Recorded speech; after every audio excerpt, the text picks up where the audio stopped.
بعد فاعوذ باللہ من الشیطان الرجیم بسم اللہ الرحمن الرحیم قال اللہ سبحانہ وتعالی وقال ربکم ادعونی استجب لکم وقال اللہ سبحانہ وتعالی وَأَمَّنْ يُجِيبُ الْمُضْطَرَّ إِذَا دَعَاهُ صدق اللہ العظیم۔ درود شریف پڑھیے اللہم صلی اللہ علیہ وسلم۔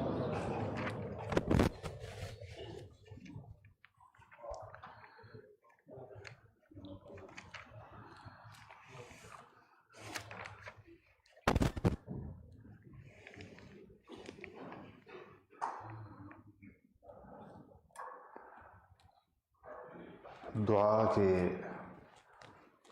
اہمیت اور اس کے الفاظ اور اس کے آداب، اس کے بارے میں بات چل رہی ہے، اور یہ آج اس سلسلے کا آخری درس ہے، کیونکہ ہم کتاب الدعوات پڑھ رہے تھے ریاض الصالحین کی، تو آج انشاءاللہ اس کی آخری 2 روایات ہیں۔ اس پر بات چل رہی تھی کہ دعا کو حدیث شریف کے اندر مخ العبادہ یعنی عبادت کا مغز قرار دیا گیا ہے۔ مغز کسی بھی چیز کی سب سے اہم ترین حصہ ہوتا ہے، جیسے انسانی جسم کا سب سے اہم حصہ اس کو کنٹرول کرتا ہے، تو اس اعتبار سے دعا کو حدیث کے اندر کہا گیا کہ عبادت کا مغز ہے، اس کو سب سے اس کا اہم ترین حصہ ہے۔ تو دعا میں 2-3 چیزیں ہیں جس کو جو اس کا آغاز کہہ لیجئے۔ ایک یہ ہے کہ بندہ دعا کب کرتا ہے، تو بندہ دعا اس وقت کرتا ہے کہ جب اس کا دل دعا میں لگتا ہے۔ جس کا دل دعا میں نہیں لگتا وہ دعا نہیں کرتا، اور یہ بہت آسان سا ٹیسٹ ہے۔ ایک آدمی دیکھے کہ میں کتنی دیر تک اپنے ہاتھ کھڑے رکھ سکتا ہوں دعا کے لیے۔ اگر ایک بندہ 1 منٹ کی دعا کے بعد اس کو دل نہیں چاہتا اس سے آگے، 2 منٹ کی دعا کے بعد اسے ہاتھ نہیں رکھے جاتے، وہ بور ہو جاتا ہے اور وہ اکتا جاتا ہے، تو اس کا مطلب ہے کہ اس کا دل دعا میں نہیں لگتا۔ اب اس کا دل دعا میں نہیں لگ رہا تو اس کا تو مسئلہ ہی اور ہے۔ اس کو آپ جتنی بھی خوبصورت الفاظ سکھا دیں، یاد بھی کرا دیں، تو اس کا تو کام دعا سے اس لیے نہیں بنے گا کہ اس کا دل نہیں لگتا، کیونکہ حدیث شریف کے اندر آتا ہے کہ اللہ تعالیٰ نے فرمایا کہ میں دعا کے معاملے میں اللہ نے فرمایا کہ میں ادھر ادھر متوجہ ہونے والے، اس کو عربی میں کہتے ہیں قلب لاہن، یعنی لہو کہتے ہیں کھیل کو، ادھر ادھر بھٹکنے والے، کہ اللہ نے فرمایا کہ میں مجھ سے مانگتے ہوئے جو دل ادھر ادھر بھٹکتا ہے میں اس کی طرف متوجہ نہیں ہوتا، اس کی نہیں سنتا میں، کہ وہ جو ادھر ادھر مجھ سے مانگ بھی رہی، زبان مجھ سے مانگ رہی ہے، دل میں کچھ اور چل رہا ہے، دماغ میں کچھ اور چل رہا ہے، سوچ کسی اور طرف ہے، فکر کسی اور طرف ہے، اور زبان سے کچھ الفاظ اس نے رٹے ہوئے کہہ رہا ہے ربنا آتنا فی الدنیا حسنہ وفی الآخرۃ حسنہ وقنا عذاب النار۔ جس طرح ہم نے دعائیں رٹی ہوئی، کچھ 2-4-6 بچپن میں دادی نے یا نانی نے یا امی نے یا قاری صاحب نے کسی نے رٹوائی ہیں، تو وہ ہم ایک اس کی طرح پڑھ دیتے ہیں سارے، جیسے رپٹ فائر ہوتا ہے ایسے سارے پڑھ لیتے ہیں۔ پہلی دعا کے اندر جو انسان کو مسئلہ پیش آتا ہے وہ یہ ہے کہ دل لگ رہا ہے یا نہیں لگ رہا۔ اگر کسی کا دل دعا میں نہ لگے تو اپنے دل کا علاج کرے، اور یہ سمجھ جائے کہ دل دعا میں نہ لگنے کی وجہ یہ ہے کہ یہ دل اللہ تعالیٰ کی طرف متوجہ نہیں ہے، یہ دل غافل ہے، یہ دل گناہوں کی وجہ سے کچھ سیاہ ہے،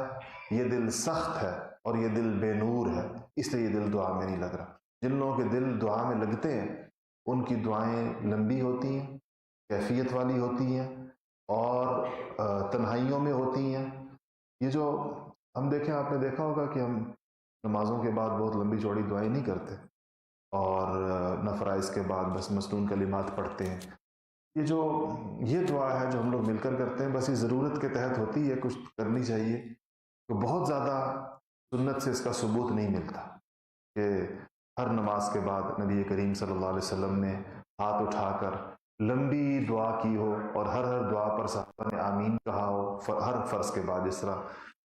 معمول ہوتا ہے بعض حضرات کا۔ کلمات دعا کے ہیں، آپ نے ارشاد فرمائے ہیں، صحابہ نے اپنی اپنی جگہ پڑھے ہیں، ہر ایک کو وہ دعا کے بعد کی چیزیں معلوم ہوتی ہیں کہ دعا کے بعد یہ پڑھنا ہے، یعنی وہ جو مسنون کلمات آئے ہیں وہ پڑھتے تھے، اپنی اپنی جگہ ہر ایک پڑھتا۔ اس لیے میں فرض نمازوں کے بعد یہاں آپ نے دیکھا ہوگا کہ میں اونچی آواز میں دعا نہیں کرتا، کہ ہر بندہ اپنے کلمات پڑھے، کیونکہ حدیث میں تو یہی آتا ہے، کہ حدیث میں تو یہی پتہ چلا کہ حضور اپنے کلمات پڑھتے تھے، صحابہ اپنے پڑھتے تھے، وہی جو مسنون دعاؤں میں آئے۔ جمعے کے دن ہم دعا کرتے ہیں مختصر سی، اور وہ اس لیے کہ ویسے ہی مسلمان زیادہ جمع ہو جاتے ہیں، زیادہ مسلمان جمع ہو تو دعا کرنا اس میں قبولیت کے امکانات بہت زیادہ ہوتے ہیں، مجمع بڑا ہوتا ہے، ہر بندہ اس میں آمین کہتا ہے۔ لیکن ہر فرض نماز کے بعد ایک لمبی جہری دعا ہو اور جس کے اندر صرف امام دعا کر رہا ہو، باقی لوگ چپ بیٹھے ہوئے اور صرف آمین کہہ رہے ہو، یہ ہم نے حدیث کی کتابوں میں نہیں دیکھا۔ اس لیے یہ کچھ کلمات یا تو خود پڑھنے نہیں مانگنے چاہیے، دعا مانگی جاتی ہے نا، پڑھی نہیں جاتی، ہم تو پڑھتے ہیں۔ ایک چیز تو اس کے اندر یہ ہے کہ دعا جو ہے اس میں سب سے پہلا جو سوال پیدا ہوتا ہے، یاد بھی بندہ تب کرے گا، پڑھے گا بھی تب جب اس کے اندر دل لگے گا، اور دل بندے کا تب لگے گا جب بندے کو اللہ تعالیٰ سے کچھ یقین کا اور کچھ محبت کا اور کچھ اللہ تعالیٰ سے ہونے کا جب اس کو کچھ تعلق ہوتا ہے، اور کچھ اس کو یقین ہوتا ہے کہ اللہ تعالیٰ سے مانگوں گا مجھے مل جائے گا، اللہ تعالیٰ سے میں کہوں گا تو مجھے اللہ تعالیٰ عطا فرما دیں گے۔ ایک تو یہ اس میں ضرورت سب سے پہلے اپنے دل کو دیکھنے کی ہے۔ دوسرے نمبر پر یہ ہے کہ پھر اب کچھ دعا تو ہر زبان میں ہو سکتی ہے، لیکن جیسے میں نے عرض کیا کہ بار بار بتایا آپ کو کہ قرآن کے الفاظ میں اللہ تعالیٰ نے نبیوں کی دعائیں قرآن شریف کے اندر آئی ہیں، جیسے ربنا ظلمنا انفسنا وان لم تغفر لنا وترحمنا لنکونن من الخاسرین، یہ دعا ہے قرآن کے اندر موجود ہے۔ لا الہ الا انت سبحانک انی کنت من الظالمین قرآن کے اندر موجود ہے۔ رب انی لما انزلت الی من خیر فقیر قرآن کے اندر موجود ہے۔ ربنا آتنا فی الدنیا حسنہ وفی الآخرۃ حسنہ قرآن کے اندر موجود ہے۔ رب اغفر لی ولوالدی ولمن دخل بیتی قرآن کے اندر موجود۔ یہ بہت ساری دعائیں ایسی ہیں جو قرآن کے اندر موجود ہے، اور پھر بہت ساری دعائیں ایسی ہیں جو کہ باقاعدہ احادیث کے اندر آئی ہیں، جیسے ابھی ایک دعا آج کے درس کے اندر آنے والی ہے جو خاص نبی کریم صلی اللہ علیہ وسلم نے سکھائی ہے، یہ دعا کہ تکلیف اور پریشانی کے وقت کے اندر پڑھا کرو۔ اور تکلیف اور پریشانی ایک انسان کو کتنی آتی رہتی ہے، کسی کو بیماری کی پریشانی ہوگی، کسی کو بیماری کی تکلیف ہوگی، کسی کو کوئی تکلیف ہوگی، کوئی تکلیف پریشانیاں آج کل اس کو آپ کوئی بھی نام دے دیں، ڈپریشن ہے، ٹینشن ہے، پریشانی ہے، فکر ہے، معاشی مسئلہ ہے، پریشانی کا مسئلہ ہے، آپ صلی اللہ علیہ وسلم نے اس کے لیے دعا ارشاد فرمائی ہے۔ اسی طرح یہ کہ اللہ جل دعا کی جب ہم کہتے ہیں کہ دعا ضرور قبول ہوتی ہے، یہ یقین انسان رکھے۔ اس قبولیت سے کیا مراد ہے؟ روایت آج اس کے اوپر اور ایک پریشانی کے دعا، ان دو روایات کے اوپر ہمارے ریاض الصالحین کی کتاب الدعوات کا جو یہ چیپٹر ہے یہ ختم ہو رہا ہے، جو ہمارے میرے خیال پچھلے 5-6 جمعوں سے یہی چل رہا تھا۔ پہلی چیز جو میں نے عرض کی وہ تو جو آپ کی ضرورت ہے وہ یہ کہ آپ کا دل دعا میں لگے، اور میں نے اس کا بہت آسان آپ کو لٹمس ٹیسٹ بتا دیا کہ آپ خود ہی ابھی یہاں بیٹھے بیٹھے سوچ لیں کہ آپ پورے دن کے اندر کتنی دیر دعا کرتے ہیں۔ آسان سی بات، کتنے منٹ دعا کرتے ہیں پورے دن کے اندر۔ اس میں وہ دعا شامل نہ کریں جو فرض نماز کے بعد امام کی وجہ سے آپ کرتے ہیں، کیونکہ امام نے ہاتھ اٹھائے تو آپ کو بھی اٹھانے پڑتے ہیں، اگر امام نہ اٹھائے تو آپ بھی نہیں اٹھائیں۔ لیکن یہ ہے کہ وہ اس دعا کے علاوہ خود اکیلے تنہائی کے اندر بیٹھ کر کتنی دیر دعا کرتے ہیں روزانہ۔ یہ اوقات لوگوں کے مختلف ہوتے ہیں، اور ایسے اللہ کے بندے بھی ہوتے ہیں جن کا یہ وقت بہت لمبا چوڑا ہوتا ہے اور مختلف اوقات کے اندر ہوتا ہے، مختلف وقتوں کے اندر ہوتا ہے، دن کے اندر کئی دفعہ انہوں نے اپنی تنہائیوں کے اندر اپنا وقت مقرر کیا ہوتا ہے جس میں وہ اللہ تعالیٰ سے دعا کرتے ہیں۔ اس میں اہل کیفیت کو پھر کیفیات بھی طاری ہوتی ہے، کوئی بعض سجدے کے اندر کرتے ہیں، بعض کس کیفیت کے اندر کرتے ہیں۔ دوسرا مرحلہ یہ ہے کہ دعا میں کیا وہ الفاظ، ان الفاظ کے اندر دعا کی جائے، لفظ بھی وہ ہوں یا قرآن شریف کے اندر آئے ہیں یا احادیث کے اندر آئے ہیں، تو بہت بابرکت ہے اور بہت جامع ہے، ساری ضروریات کو شامل ہے، کوئی ضرورت ایسی نہیں جو اس کے اندر موجود نہ ہو۔ تیسرے نمبر کے اوپر یہ بات آئی کہ اگر وہ یہ جو آپ کے سامنے وہ دعائیں پڑھیں یا بتائیں، وہ اس لیے بتائیں کہ اگر وہ الفاظ آپ تو یاد تو کریں، لیکن ظاہر بات ہے کہ ان کو یاد کرنے میں آپ کو تو جب تک آپ کو یاد نہ ہو الفاظ احادیث کے اور قرآن کے، تو اس کا مفہوم اپنی زبان کے اندر بے شک اس میں دعا کرتے رہیں، اللہ تعالیٰ سے مانگے۔ اور اللہ تعالیٰ سے تو انسان جو بھی مانگنا چاہے، ایک بندے کا اپنے مولا کے ساتھ ایک تعلق ہے، وہ اللہ سے کہے اور اللہ تعالیٰ اس کی چیزوں کو پورا کرتے ہیں۔ تو یہ جو آپ صلی اللہ علیہ وسلم نے فرمایا کہ دعا قبول ہوتی ہے، اس کا مفہوم کیا ہے؟ اس پر یہ حدیث آپ کو میں سنا دیتا ہوں، ترمذی شریف کی روایت ہے۔ وعن عبادہ ابن صامت رضی اللہ عنہ ان رسول اللہ صلی اللہ علیہ وسلم قال ما علی الارض مسلم يدعو اللہ تعالی بدعوت الا اتاہ اللہ ایاہا۔ کہا کہ جو شخص بھی دعا کرتا ہے، اب شرط کیا بتائی ہے؟ مسلم، کیا ہو وہ؟ مسلمان۔ ما علی الارض مسلم،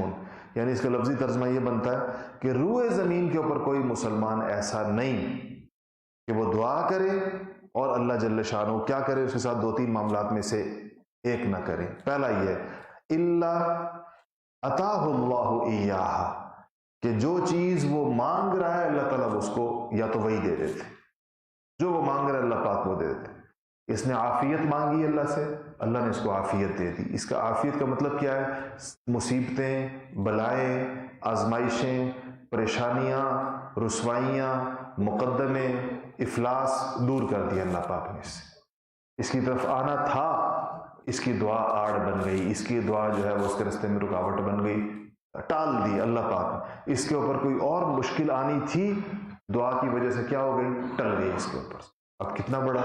کوئی آزمائش انسان کے سر پہ گویا کھڑی تھی، وہ اس کے اوپر گرنے والی تھی، دعا نے اس کو ٹال دیا اگر عافیت اس نے مانگی۔ عافیت میں اسی لیے آپ صلی اللہ علیہ وسلم نے،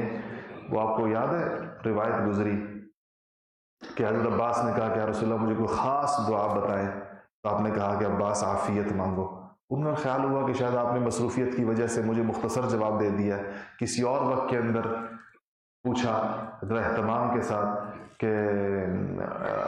یا رسول اللہ مجھے کوئی خاص دعا بتائیں، تو آپ کو یاد تھی ان کا پچھلا سوال بھی یاد تھا اور اپنا جواب دیا تھا۔ آپ نے کہا یا عباس یا عم رسول اللہ، اے عباس اے رسول اللہ کے چچا، مطلب اپنا رشتہ بھی ان کے ساتھ بیان دیا کہ مجھے گویا اس میں یہ تھا کہ مجھے بات یاد ہے جو آپ نے پہلے پوچھی، اللہ سے عافیت مانگے، عافیت سے بڑی چیز کوئی نہیں۔ ایمان، ایک اور حدیث میں آتا ہے کہ ایمان کے بعد جو سب سے بڑی نعمت ہے عافیت کی نعمت۔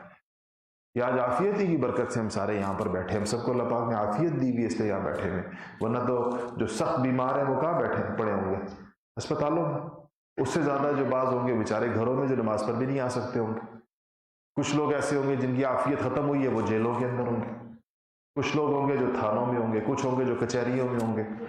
کچھ ہوں گے جو کس پریشانی میں، کوئی کس پریشانی میں ہوگا۔ یہ آپ لوگ جو آج یہاں اللہ کے گھر کے اندر اس وقت کے اندر بیٹھے ہیں، یہ اللہ تعالیٰ کی نعمت عافیت کو انجوائے کر رہے ہیں، لیکن ہم اس کا شکر نہیں ادا کرتے۔ تو کہا کہ یا تو وہ دے دیتا ہے، او صرف عنہ من السوء مثلہا، کہا کہ یا اس جیسی مطلوبہ چیز دے دیتے ہیں، یا اللہ تعالیٰ اس جیسی، یعنی جس وزن کی اس نے دعا کی ہے اس جیسی اللہ جل شانہ کسی مصیبت کو اس کے اوپر سے ٹال دیتے ہیں۔ اس نے اللہ تعالیٰ سے مانگی کچھ اور چیز ہے، وہ چیز تو اللہ پاک نے اس کے لیے مناسب نہیں سمجھی، لیکن اس کے عوض میں اس پر آنے والی ایک مصیبت کو اللہ جل شانہ نے ٹال دیا۔ اتنا البتہ فرمایا کہ ما لم يدعو بإثم او قطيعة رحم، الا یہ کہ انسان جو ہے گناہ کی دعا نہ کرے، اس کے ساتھ یہ معاملہ نہیں ہے، اور قطع رحمی کی دعا نہ کرے کہ انسان، تو انسان قطع رحمی کا مطلب کیا ہوتا ہے کہ انسان جو ہے کوئی اپنے جس کو کہنا چاہیے لوگوں، اپنے قریبی لوگوں کے اوپر کسی قسم کی کوئی بد دعا ہو، یا ان کے لیے اپنے لوگوں کے لیے، رشتہ داروں کے لیے، ان کے لیے کوئی بد دعا اس کے اندر بندہ کر رہا ہو، جیسے بہت سے لوگ بعض اوقات غصے کے اندر آ کر کرتے، تو کہا کہ اس دعا کے ساتھ یہ والا معاملہ نہیں ہوگا۔ اور تیسری قسم جو اس حدیث شریف کے اندر تو نہیں ہے، دوسری حدیث کے اندر ہے کہ اگر یہ دو معاملات، یعنی فرض کرے کہ اس کو جسے یہ دعا کی تو اس کی مثال کے طور پر ایک بندے نے دعا کی، اس کے اوپر کوئی ایسی مصیبت نہیں تھی جو آنی تھی ٹلنے والی، عافیت ہی تھی آگے، ویسی اس کے پاس عافیت لکھی ہوئی تھی، اور وہ چیز جو وہ مانگ رہا ہے اللہ تعالیٰ وہ بھی اس کے لیے مناسب نہیں ہے، اور ایسی کوئی بڑی مصیبت بھی نہیں ہے اس پر آنے والی جس کو اللہ پاک ٹال رہے ہیں، تو تیسری صورت پھر کیا ہوگی؟ تو فرمایا کہ اس دعا کے عوض کے اندر اللہ تعالیٰ اس کو آخرت کے اندر اجر عطا فرماتے ہیں۔ اور وہ سب سے انسان کو جب آخرت میں پہنچے گا تو اس کی جو سب پسندیدہ ترین صورت ہوگی وہ تیسری والی ہوگی، اور وہ یہ چاہے گا کہ دنیا کے اندر اس کی کوئی دعا قبول نہ ہوئی ہوتی، کیونکہ جب وہ وہاں دیکھے گا اجر ملتا دیکھے گا تو حسرت کرے گا، کاش یہ جو دعائیں قبول ہو گئی ان کا تو اجر نہیں مل رہا، تو کاش کہ وہ بھی نہ قبول ہوئی ہوتی اور آج سارا کے سارا مجھے اجر مل رہا ہوتا۔ یہ بات جو آپ نے فرمائی تو فقال رجل من القوم،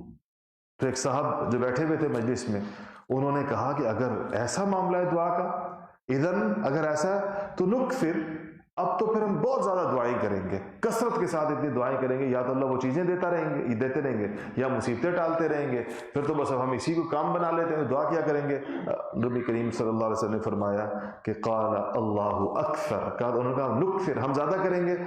قال اللہ اکثر، آپ نے کہا تم جتنا زیادہ کرو گے اللہ اس سے بھی زیادہ قبول کرنے والا ہے، تو تم جتنی زیادہ کرتے نہیں، ان کا یہ خیال تھا کہ ہم کو بہت زور لگائیں گے، تو انہوں نے کہا تم جتنا بھی زور تم لگا سکتے ہو اللہ اکثر، اللہ تعالیٰ اس سے بھی زیادہ قبول کرنے والا ہے۔ آخری روایت آج کے اس باب کی، اس علامہ نووی کی کتاب جو ریاض الصالحین ہے، وہ میں نے عرض کیا تھا کہ یہ وہ دعا ہے جو انسان کو بہت زیادہ پڑھنی چاہیے تکلیف کے وقت کے اندر۔ تکلیف کے وقت میں بعض اوقات ہم اسباب کی طرف بہت جلدی چلے جاتے ہیں، اور دعا کی طرف جو کام دعا سے ہو سکتا ہے وہ ہم بعض اوقات اسباب سے کرنے کی کوشش کرتے ہیں، اس کے اندر پریشان بھی ہوتے ہیں، اس کے اندر خرچ بھی بہت زیادہ کرتے ہیں، اور پھر تکلیف بھی اٹھاتے ہیں، اور بعض اوقات اس کا فائدہ بھی انسان کو نہیں ہوتا۔ اور دعا کے اندر ظاہر بات ہے کہ نہ خرچ ہے، نہ اوقات کا خرچ ہے، نہ تکلیف ہے، نہ، اور یہ صورت ممکن ہی نہیں کہ وہ فائدے سے خالی ہے، یہ آپشن تو اس میں ہے ہی نہیں دعا کے اندر۔ یعنی دعا کی صرف وہ دو صورتیں بتائی گئی ہیں کہ کب وہ فائدے سے خالی ہوگی۔ دعا فائدے سے خالی اس وقت ہوگی جب بندہ یا گناہ کی دعا کرے،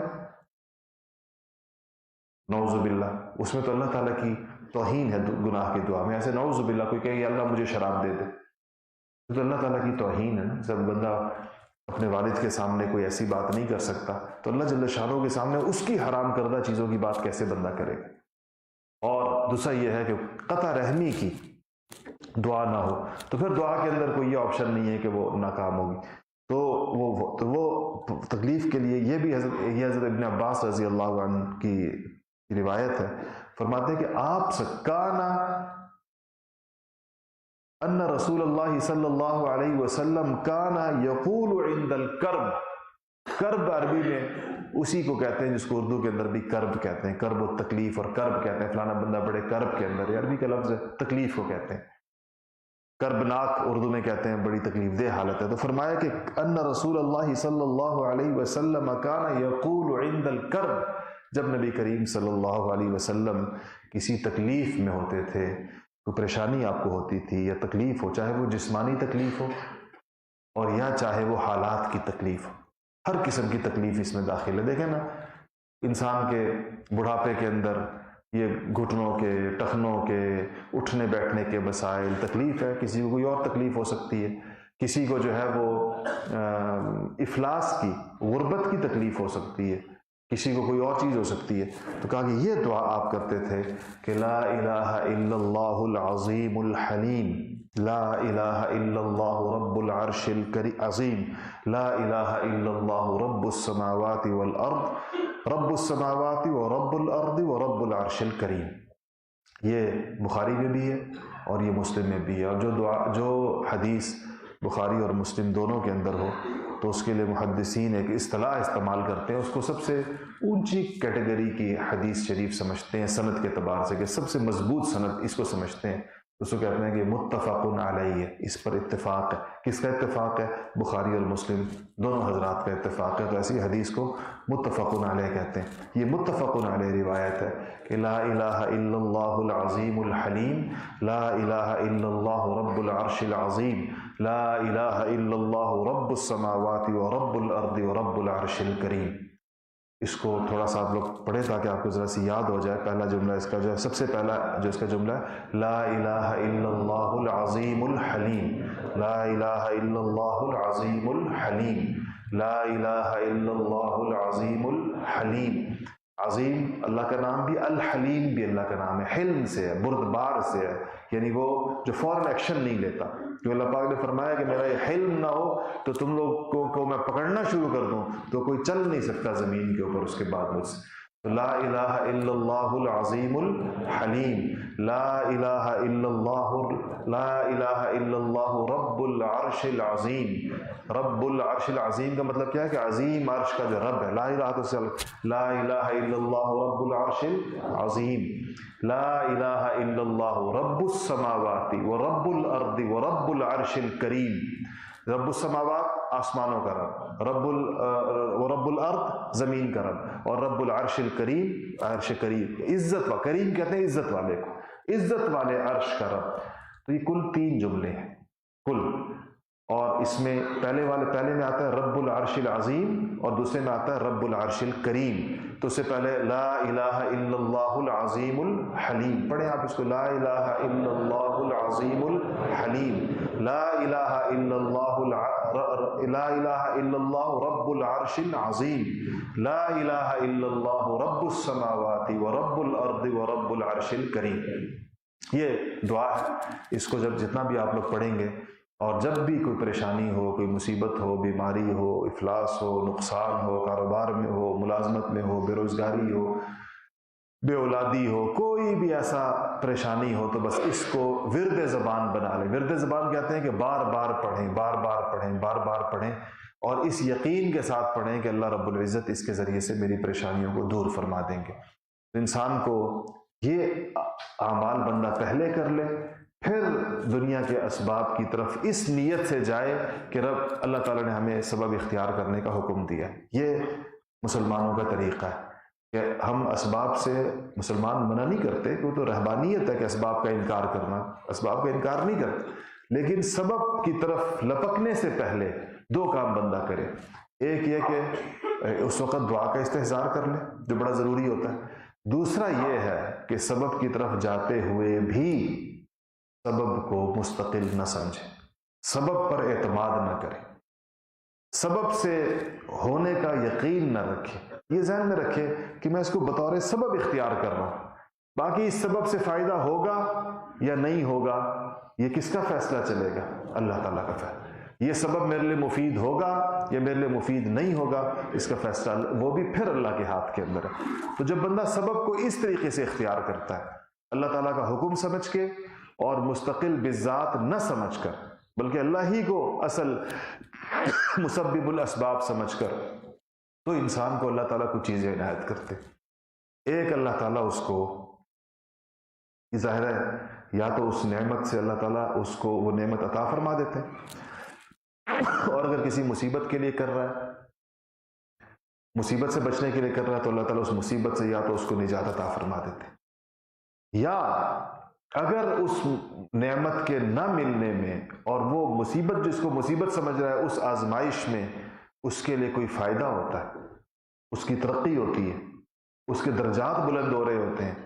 تو پھر اللہ تعالیٰ اس کے اوپر اس کو صبر جمیل عطا فرما دیتے اور اس کی طاقت اور اس کی قوت عطا فرما دیتے. آزمائشیں اس وقت مشکل ہوتی ہیں جب بندے کے اندر بے صبری ہو، جب بندے کے اندر حوصلہ نہ ہو، جب بندہ اس کو برداشت نہ کر پا رہا ہو، اور بندہ جو ہے اس وقت بے چین اور مضطرب ہو، تب تکلیف مشکل ہوتی ہے. اور اگر بندے کو اللہ تعالیٰ تکلیف کے لیے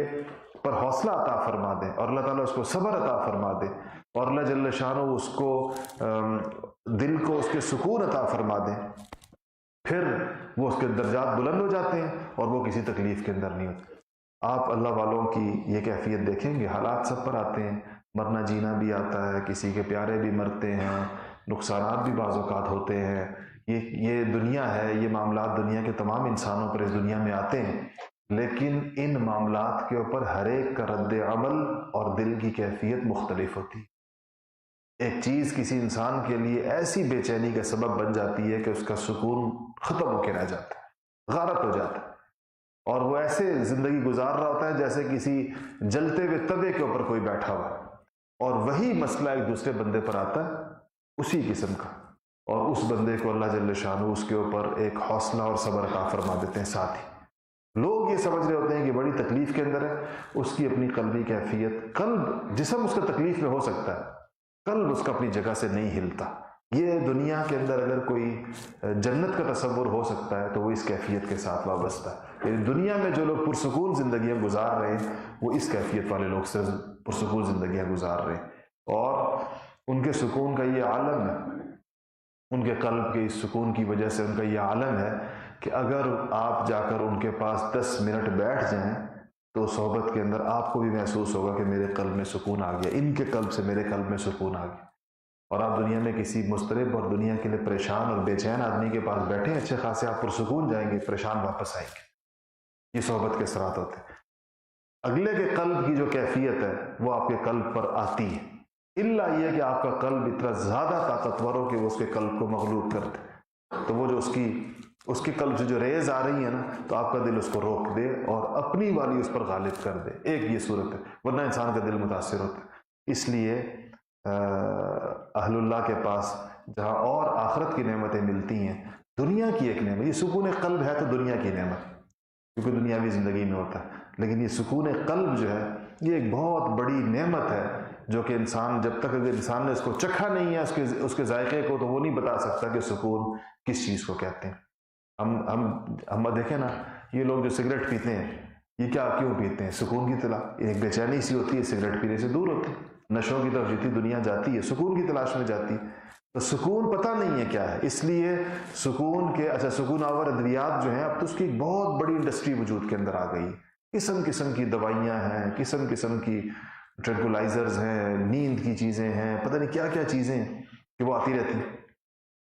سکون کے حصول کے لیے۔ لیکن آپ پتہ کر لیں، جو لوگ اللہ تعالیٰ اس آزمائش میں کسی کو نہ ڈالے، کہ جو لوگ اس آزمائش میں ہیں کیا وہ واقعی یہ سمجھتے ہیں کہ وہ سکون کے اندر واقعی ان کو سے سکون ہو گیا، یا وہ 1-1.5 گھنٹہ 2 گھنٹہ 3 گھنٹہ جو بھی اس کی مدت ہے، اس مدت کے گزرنے کے بعد پھر وہ مزید ان کی بے چینی بڑھ جاتی ہے۔ اس پر آخری بات پر اختتام ہے، اور وہ یہ ہے کہ اللہ تعالیٰ نے جو فرمایا ہے، اللہ سے زیادہ سچا کوئی نہیں اور اللہ سے زیادہ اپنے بندے کو جاننے والا کوئی نہیں۔ اللہ تعالیٰ کا حتمی اور اٹل فیصلہ یہ ہے کہ الا بذکر اللہ تطمئن القلوب، اللہ تعالیٰ کی یاد کے ساتھ ہی دلوں کا اطمینان اور چین ہے۔ جو اللہ کو یاد نہیں کرے گا اللہ اس کے دل کو چین نہیں دے گا۔ یہ اللہ کا فیصلہ ہے کہ جو مجھے یاد نہیں کرے گا میں اس کے دل کو سکون نہیں دوں گا۔ جس کو سکون چاہیے، ایک ہی رستہ اس کا اس میں بتایا ہے کہ اس کو اللہ تعالیٰ کو یاد کرنا پڑے گا۔ اللہ اس کی ہمیں زیادہ توفیق عطا فرمائے۔